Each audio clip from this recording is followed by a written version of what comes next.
ऐसा होना था 2 मिनट। पहली बार आपके दयानी मोहब्बत में हाजिर हुआ हूँ। फैजपुर की ये तारीखी सरजमीन और मेरी आंखों के सामने हजारों की तादाद में मौजूद यहाँ के नौजवान साथी, बुजुर्ग, माएं बहनें और राजनीतिक पार्टियों के सभी पदाधिकारी जो साथी इधर उधर खड़े हैं, उनसे गुजारिश है कि कुर्सियों पर बैठ जाएं।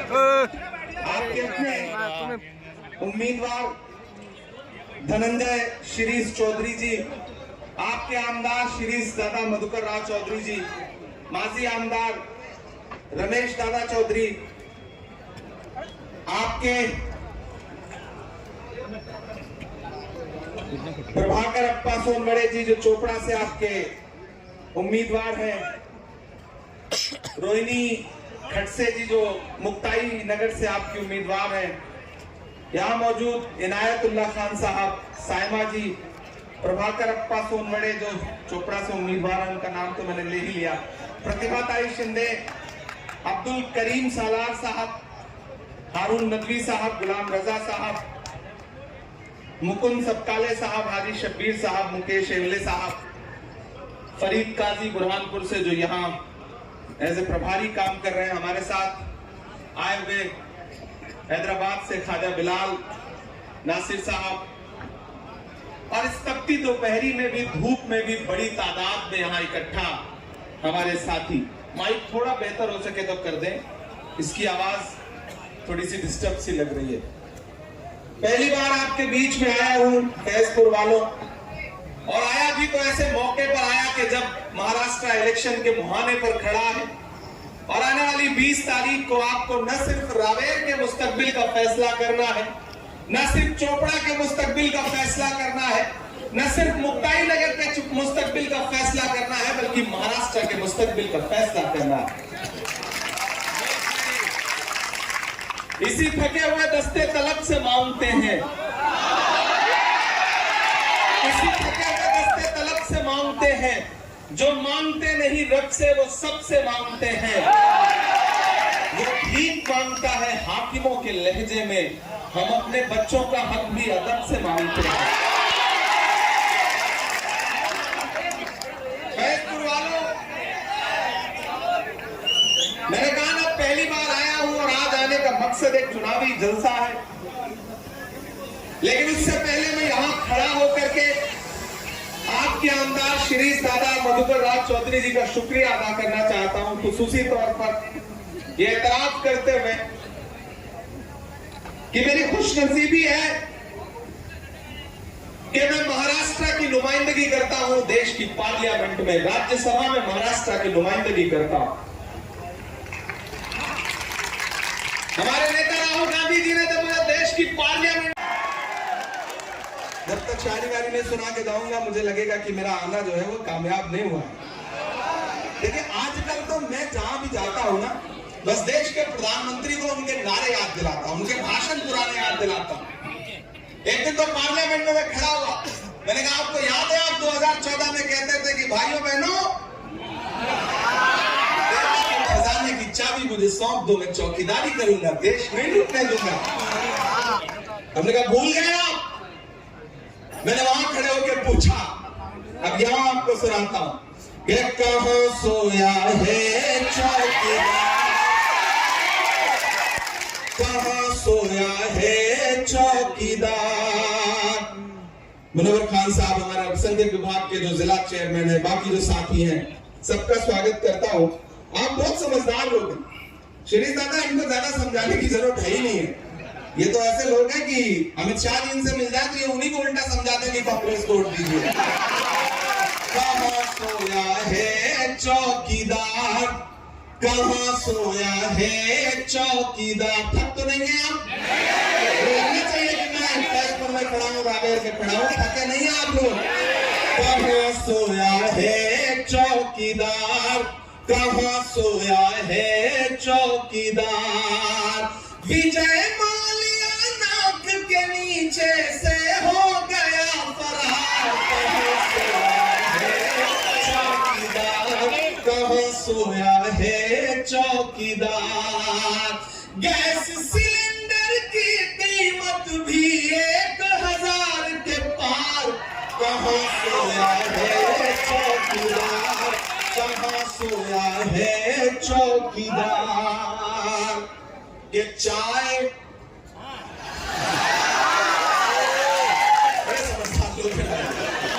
मतलब सल्यूट आपको, चाय नाम ले लो, आपको बिना पिए ही स्वाद आ जा रहा है। ये है ना वे कि चाय बेचने वाला पूरा भारत बेच रहा है।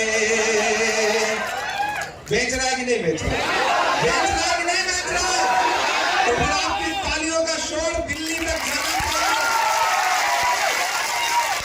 चाय बेचने वाला पूरा भारत बेच रहा है, इसी काम में हासिल से महारत बेच रहा है।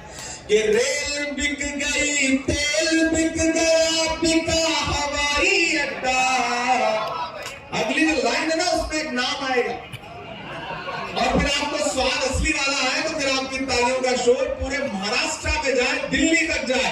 मैं पढ़ता हूं ये पंक्तियां कि रेल बिक गई, तेल बिक गया, बिका हवाई अड्डा। सब कुछ बिकता देख के खुश हैं अपने जेपी नड्डा। जनता महंगाई की मारी, जनता महंगाई की मारी करती हाहाकार। कहाँ सोया है चौकीदार, कहाँ सोया है चौकीदार। किसी झांसे में नहीं आना, किसी धोखे में नहीं आना, बस एक लक्ष्य होना चाहिए। जैसे अर्जुन की आंख, जो अर्जुन का तीर है, उनकी आंख जो है ना वो बस मछली की तरफ देखती थी। बिल्कुल उसी तरह एक चीज ध्यान में रखनी है कि ये इलेक्शन महाविकास अघाड़ी की सरकार बनाने का इलेक्शन है। महायुति की महाभ्रष्ट सरकार से महाराष्ट्र को मुक्ति देने का समय है ये चुनाव। इसलिए अपने घरों से बाहर निकलिए। मैं पहली बार आया हूं लेकिन आखिरी बार नहीं आया, फिर आऊंगा आपके बीच में। जख्म पर जख्म खा के निकले हैं हाँ, मगर मुस्कुरा के निकले हैं। मैं सियासत की दुनिया का आदमी नहीं था, राजनीति से मेरा कोई लेना देना नहीं था। मैं तो अपने शब्दों से, अपनी कविताओं से, अपनी शायरी से पूरी दुनिया में अलग जगाने की कोशिश करता था। फिर मुझे लगा कि एक ऐसा समय है कि अगर आपके कलम ने इंकलाब नहीं लिखा तो फिर आप कलम के साथ नाइंसाफी कर रहे हैं। मुझे लगा कि जब कलम को नियंत्रित करने की कोशिश सियासत के गलियारों से की जा रही है तो चलते हैं उसी सियासी गलियारों में और सियासत को बर्बाद और बदनाम करने वालों की नाक में दम करते हैं। मैं देश की पार्लियामेंट में हूं आपकी दुआओं से, आपकी वजह से, महाराष्ट्र की वजह से देश की पार्लियामेंट में। आपने चुन के श्रीष दादा को असेंबली में भेजा, फिर इन्होंने चुन के मुझे देश की पार्लियामेंट में भेजा। तो बुनियाद में तो आप ही हैं, नींव में तो आप ही हैं। वो अलग बात है कि हम नींव के पत्थर हैं, दिखाई नहीं देते। आप भले डायरेक्ट ये ना माने कि आपकी वजह से हूं, लेकिन सच में हूं मैं आपकी वजह से। और अब जब श्रीष दादा ने मेरे ऊपर एहसान किया है तो मेरा भी फर्ज है कि मैं इनके एहसान का कर्ज उतारूं। मैं इनके एहसान का कर्ज उतारने के लिए आज यहाँ आया हूं। और बहुत सारे काम ऐसे होते हैं जो पिता इनके सपने देखता है। मेरे पिता ने भी, मेरे वालिद ने कुछ ऐसे सपने देखे रहे होंगे जो वो पूरे नहीं कर पाए, तो वो मुझसे उम्मीद करते हैं कि मैं उसे पूरा करूं। मुझे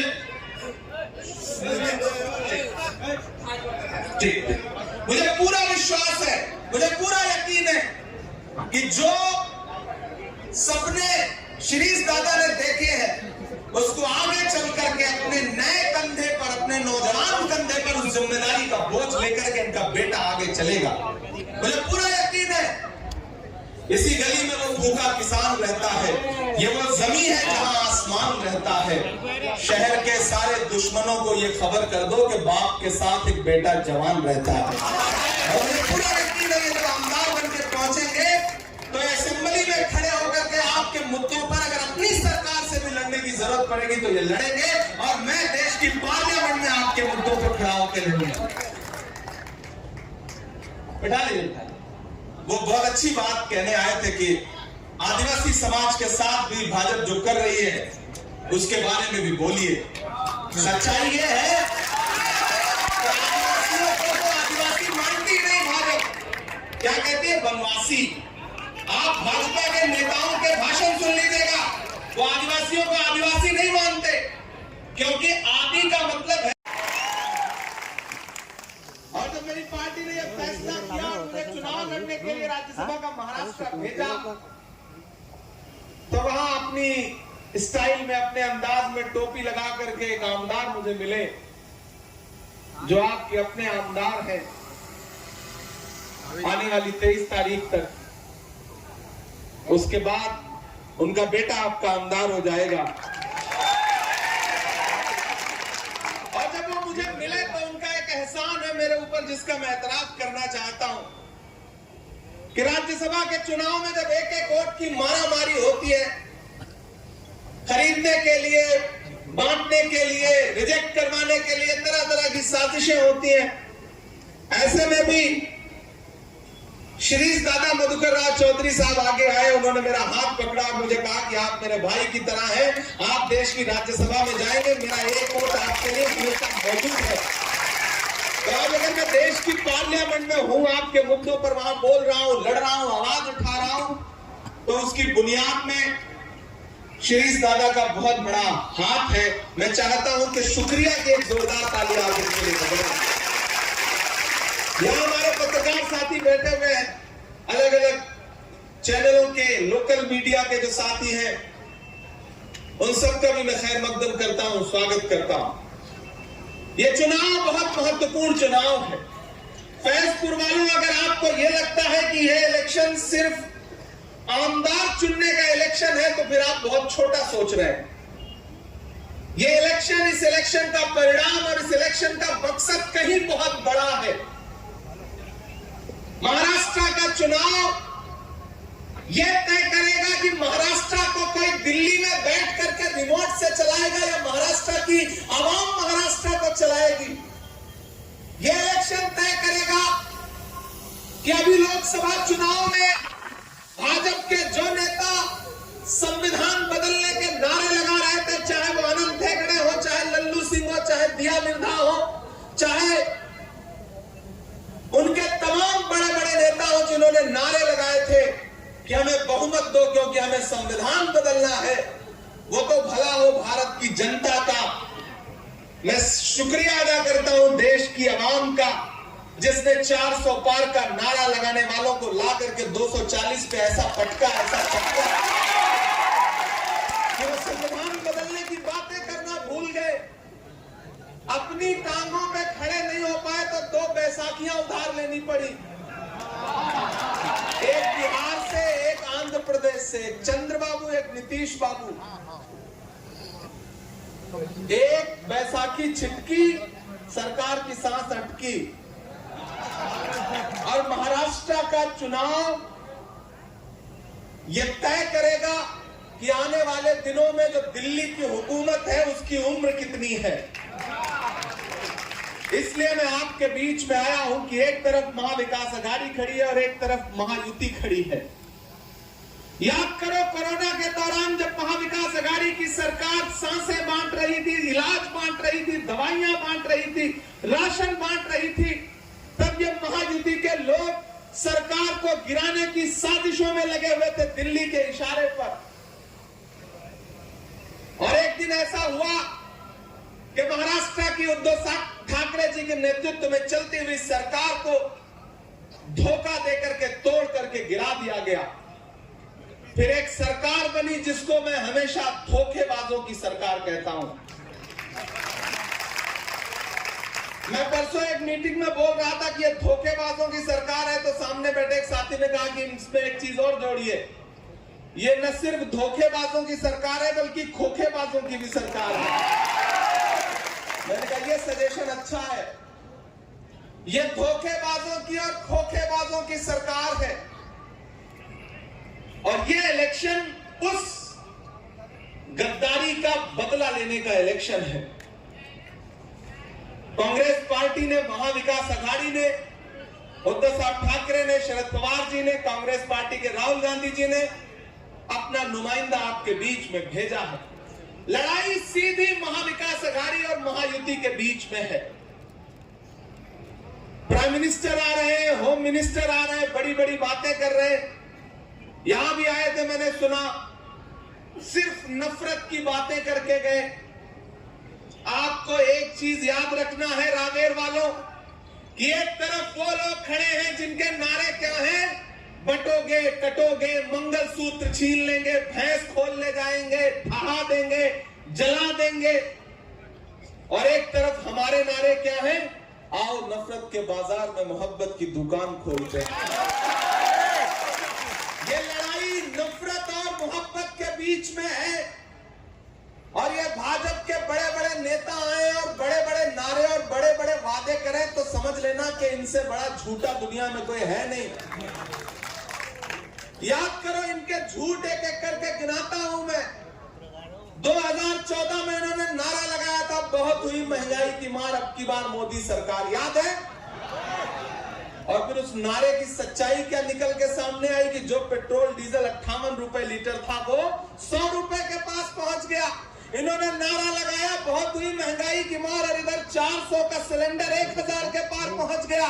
मैंने तो एक दिन पार्लियामेंट में खड़े होकर के भाजपा वालों से कहा कि भाजपा वालों, आपको कोई हक नहीं है कि आप गरीबों की बात करें, क्योंकि आप तो वो लोग हैं, आपकी सरकारें फिल्में टैक्स फ्री करती हैं और कफन पर जीएसटी लेती हैं, टैक्स लेती हैं। आपको कोई हक नहीं है महंगाई और गरीबों की बात करने की। ये भाजपा के लोग झूठे लोग हैं। एक दिन प्रधानमंत्री जी मेरे सामने पार्लियामेंट में खड़े होकर भाषण दे रहे थे, बोले बताओ कांग्रेस वालों 70 साल में क्या बनाया। इधर से मैं खड़ा हुआ, मैंने सोचा बताना शुरू करूं, तब तक खरगे जी बैठे थे, बोले मत बताना इमरान, जो बताओगे ये उसको भी बेच देंगे, इनका काम सिर्फ बेचने का है। मुझे लगा बात तो सही कह रही है, मैं चुप हो गया। इन्होंने नारा क्या लगाया, बेटी बचाओ बेटी पढ़ाओ, यहां मातृशक्तियां बैठी हैं।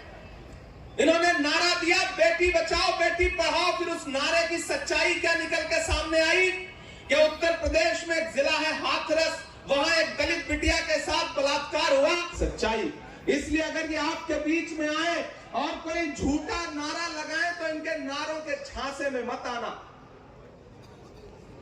ये चाहते हैं कि महाराष्ट्र को या तो गुजरात से चलाया जाए या फिर दिल्ली से रिमोट कंट्रोल से चलाया जाए। अभी कल ही उद्धव ठाकरे साहब की बैग की जिस तरह चेकिंग की गई, ये मराठी अस्मिता को अपमानित करने की जो कोशिश की गई है, महाराष्ट्र उसका बदला लेके रहेगा। मेरे भाई, मैं आपसे अनुरोध करता हूं, आपसे गुजारिश करता हूं कि आने वाली 20 तारीख को जब घरों से बाहर निकलिए तो ये सोच के जाइए कि ये इलेक्शन कोई छोटा इलेक्शन नहीं है। इस इलेक्शन का मकसद बहुत बड़ा है। इस इलेक्शन का पूरा देश इंतजार कर रहा है। ये महाराष्ट्र की भूमि है, ये डॉक्टर बाबा साहब अंबेडकर और वीर शिवाजी महाराज की भूमि है। इसे दिल्ली से नहीं चलाया जा सकता, इसे गुजरात के महान बादशाह सिकंदर ने यूनान फतेह किया, यूनान जीता।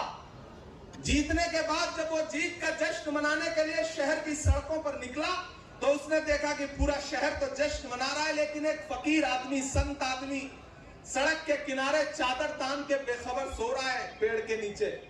सिकंदर अपने घोड़े से लाल लश्कर के साथ जा रहा था, उसे गुस्सा आया, वो अपने घोड़े से उतरा और उस सोते हुए फकीर आदमी के पास, संत आदमी के पास गया और उसे देख करके गुस्से में उसे जोर की एक लात मारी और लात मार के कहा कि क्यों रे फकीर, मैंने शहर जीत लिया, लोग जश्न मना रहे हैं और तू सो रहा है।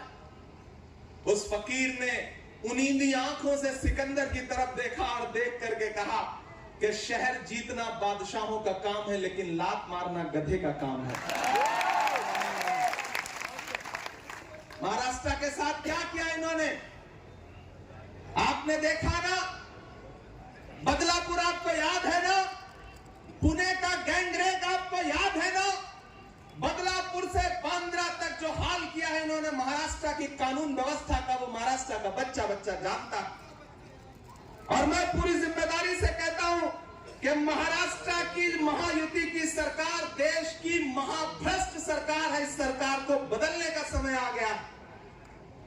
और ये जो महाविकास अघाड़ी की एकजुटता है, ये एकजुटता इस चुनाव में जो परिणाम देने जा रही है उससे पूरी भाजपा परेशान है।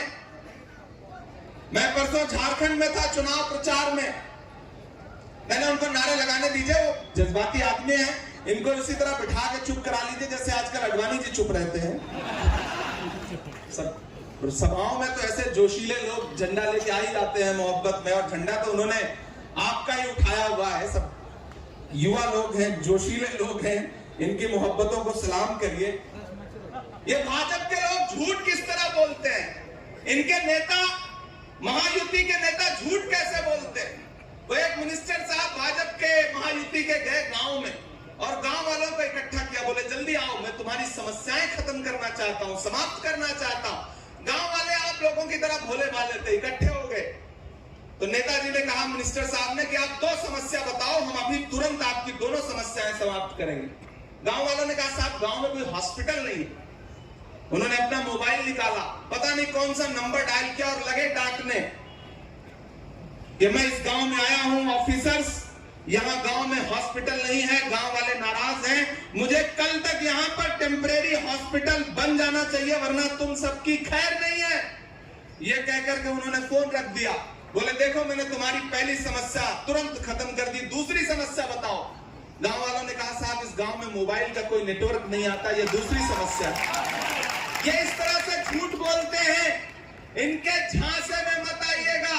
एक तरफ महायुति की गारंटी है और उनकी गारंटी क्या है कि अगर वो जीतेंगे तो अंबानी और अडानी का कर्जा माफ होगा, लेकिन अगर महाविकास अघाड़ी जीतेगी तो किसानों का कर्जा माफ होगा। ये हमारी गारंटी है। इसलिए मैं आप सबसे अपील करता हूं कि इस इलेक्शन में हमारे जो महाविकास अघाड़ी के कैंडिडेट हैं इनका साथ दीजिए। मैं बहुत दूर से चल के आया और इतनी तपती दोपहरी में आप पिछले कई घंटे से, मेरा ख्याल है 3 घंटे से बैठे हुए हैं। मैं इसके लिए आपका शुक्रिया भी अदा करता हूं। नया पाने की चाहत में पुराना छूट जाता है, तुझे अपनाऊं तो मुझसे जमाना रूठ जाता है। मोहब्बत पढ़ने लिखने में बहुत आसान है, लेकिन मोहब्बत को निभाने में पसीना छूट जाता है। तो आप इस मोहब्बत को निभाते हुए यहाँ बैठे हुए हैं और शिरीष दादा ने जितनी आपकी सेवा की है, बीमार रहे उसके बावजूद आपकी सेवा की है, और इनके साहबजादे धनंजय साहब, इनके बेटे, और मैं हमारे दूसरे जो कैंडिडेट हैं उनसे भी गुजारिश करूंगा कि आप आ जाएं। आपके प्रभाकर अप्पा साहब, एक वादा आपसे करता हूं कि इस चुनाव में अपने एक वोट, अपने घर का एक वोट लेकर के पोलिंग बूथ पर जाइए। मैं आपका खासदार हूं।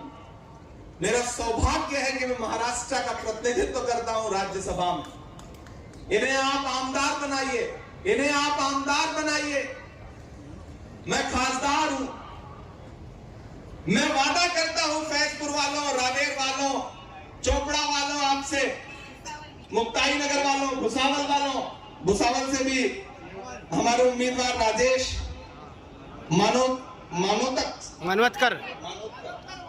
मनोतकर, कांग्रेस के जो हमारे कैंडिडेट हैं उनसे, उनके यहाँ के लोगों से भी वादा करता हूं कि जो काम आप इनसे करवाना चाहेंगे ये करेंगे। निधि कम पड़ेगी तो मैं अपना साइन करके ब्लैंक लेटर पैड इनको दे दूंगा। जहां निधि की जरूरत पड़ेगी उसका इस्तेमाल करें, क्योंकि मैं आपका हूं, आपका अधिकार है मेरे ऊपर, आपका हक है मेरे ऊपर। और ये तो बहुत युवा हैं, नौजवान हैं। पहला कैंडिडेट मिला है जो मुझसे उम्र में कम है, वरना जहां भी जाता हूं मुझसे सीनियर लोग ही मिलते हैं। तो इनके लिए तो मैं और जोर से वोट मांगूंगा, और जोर से अपील करूंगा।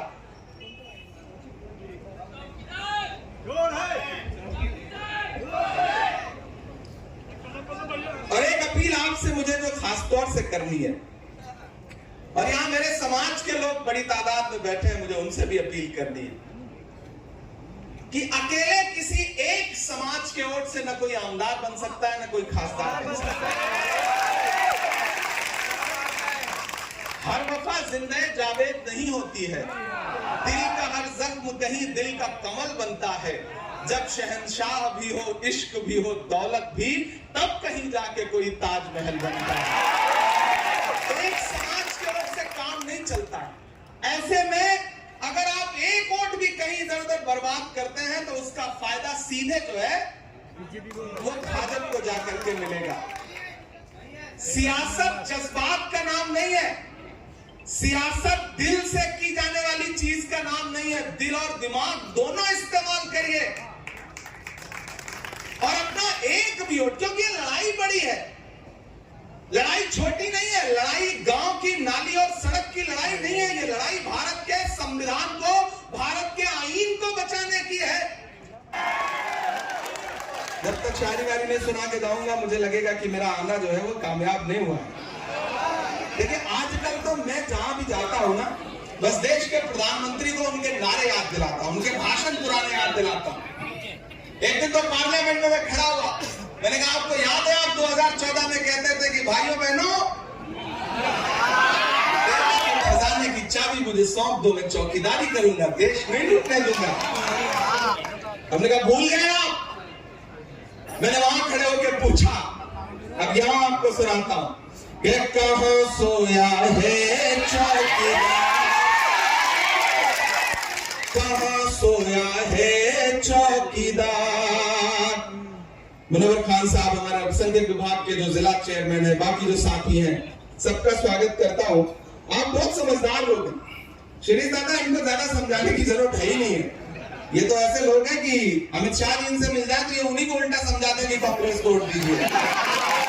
कहां सोया है चौकीदार, कहां सोया है चौकीदार। थक तो नहीं है आप? लगना चाहिए कि मैं स्टेज पर मैं खड़ा हूं, रावेर के खड़ा हूं, थके नहीं है आप लोग? कहां सोया है चौकीदार, कहां सोया है चौकीदार। विजय माल्या नाक के नीचे से हो गया फरार, कहां सोया है चौकीदार। गैस सिलेंडर की कीमत भी 1000 के पार, कहां सोया है चौकीदार, कहां सोया है चौकीदार। ये चाय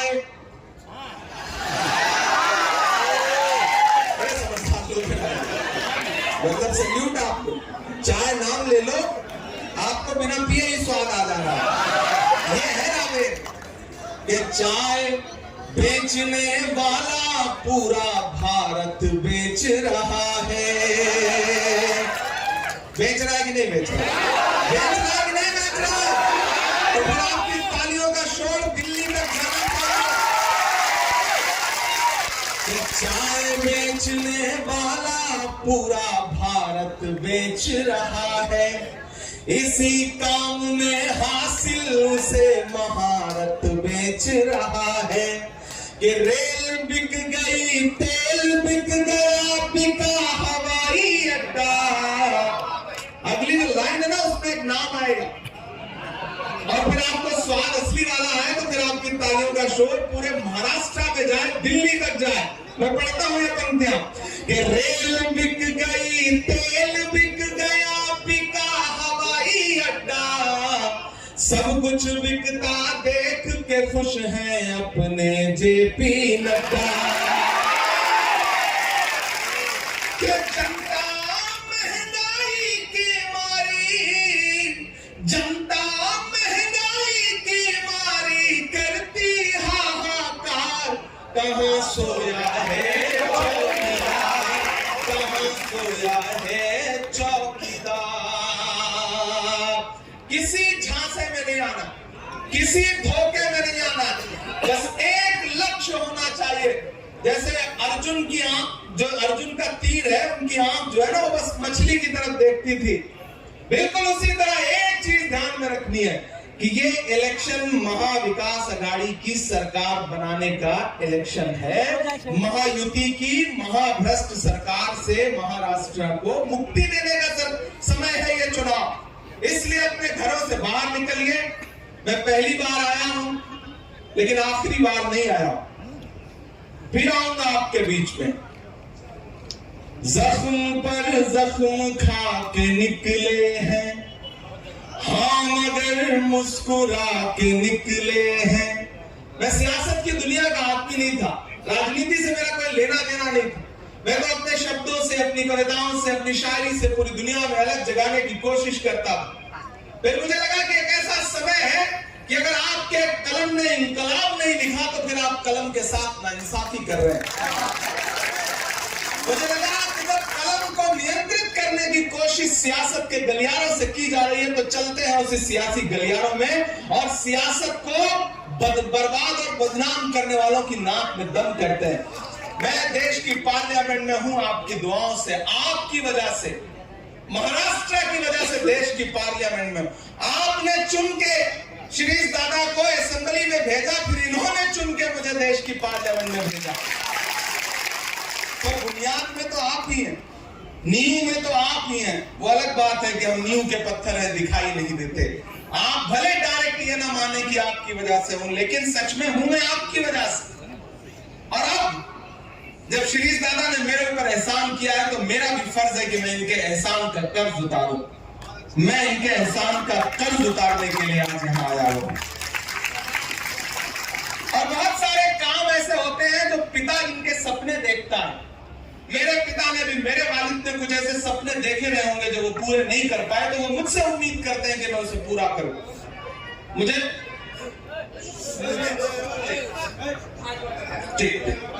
पूरा विश्वास है, मुझे पूरा यकीन है कि जो सपने श्रीश दादा ने देखे हैं उसको आगे चल करके अपने नए कंधे पर, अपने नौजवान कंधे पर उस जिम्मेदारी का बोझ लेकर के इनका बेटा आगे चलेगा। मुझे पूरा यकीन है।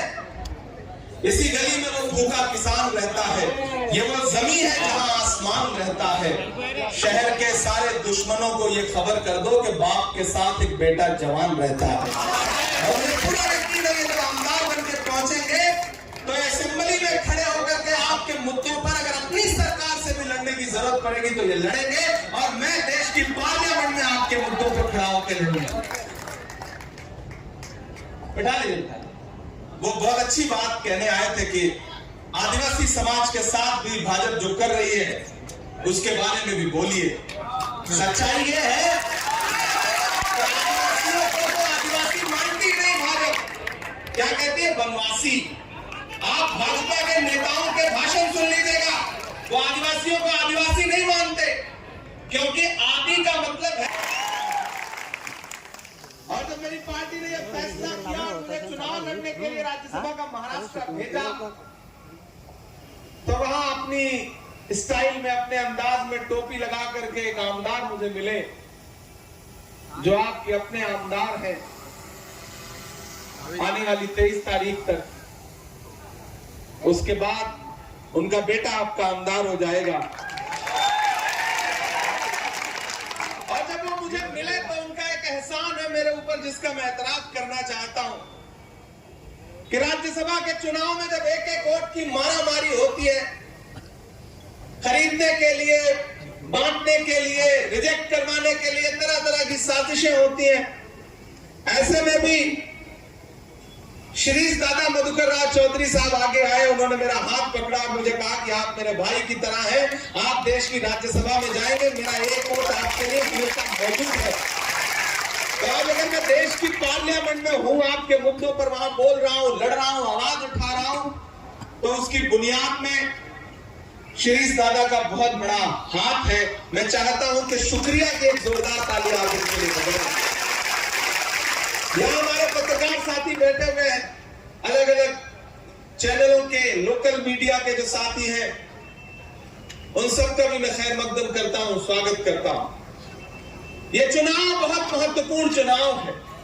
फैजपुर वालों, अगर आपको यह लगता है कि यह इलेक्शन सिर्फ आमदार चुनने का इलेक्शन है तो फिर आप बहुत छोटा सोच रहे हैं। यह इलेक्शन, इस इलेक्शन का परिणाम और इस इलेक्शन का मकसद कहीं बहुत बड़ा है। महाराष्ट्र का चुनाव यह तय करेगा कि महाराष्ट्र को कोई दिल्ली में बैठ करके रिमोट से चलाएगा या महाराष्ट्र की आवाम महाराष्ट्र को चलाएगी।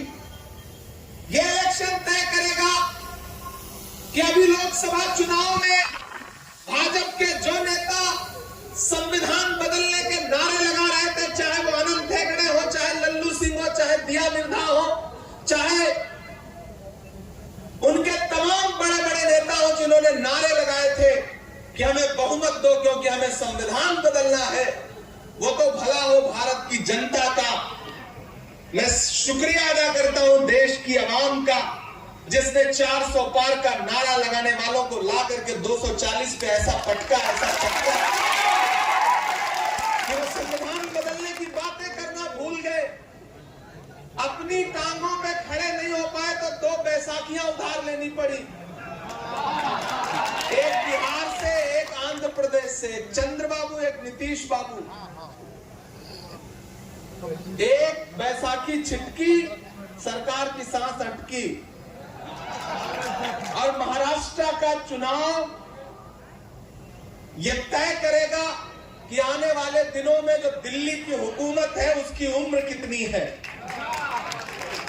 इसलिए मैं आपके बीच में आया हूं कि एक तरफ महाविकास अघाड़ी खड़ी है और एक तरफ महायुति खड़ी है। याद करो, कोरोना के दौरान जब महाविकास अघाड़ी की सरकार सांसें बांट रही थी, इलाज बांट रही थी, दवाइयां बांट रही थी, राशन बांट रही थी, तब ये महायुति के लोग सरकार को गिराने की साजिशों में लगे हुए थे दिल्ली के इशारे पर। और एक दिन ऐसा हुआ कि महाराष्ट्र की उद्धव ठाकरे जी के नेतृत्व में चलती हुई सरकार को धोखा देकर के, तोड़ करके गिरा दिया गया। फिर एक सरकार बनी जिसको मैं हमेशा धोखेबाजों की सरकार कहता हूं।